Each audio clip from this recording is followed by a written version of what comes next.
Rasa Play Violet punya team memanusiakan manusia. Like we didn't feel like small. Assalamualaikum warahmatullahi wabarakatuh. Saya Syahiran. Ini isteri saya Hana.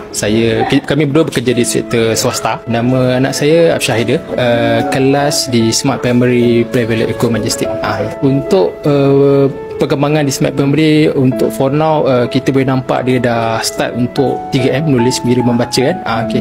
And then selain pada tu dia dah pandai untuk uruskan diri dekat rumah. So apa macam regular emotion, buat kerja rumah itu rutin dia. Masa kami baru pindah di Mantin, disuggest oleh kawan, mereka ada good experience, tapi masa tu mereka di Senawang. So saya cari jumpa kat Eco Majestic, company yang sama.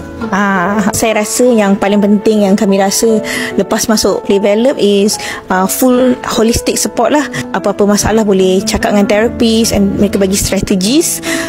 So anak kami boleh urus diri yang sangat elok. Speech dia pun dah ada two-way communication, which kita sangat-sangat happy. And then this year start baca.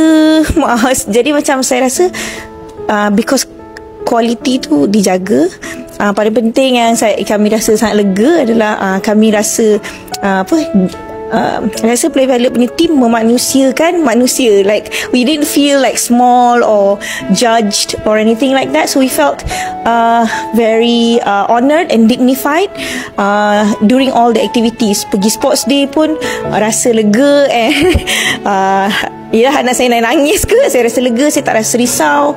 It's like a very supportive world dengan team. Parent teacher meeting. Sekarang ni because of Play Violet, kami di-link dengan doktor pediatrician because of Play Violet, and a few other supports yang kami dapat through Play Violet. So we're very supported as a whole.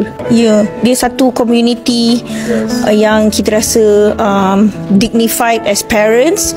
Our kids matter. Tu yang paling penting lah. Play Violet terbaik.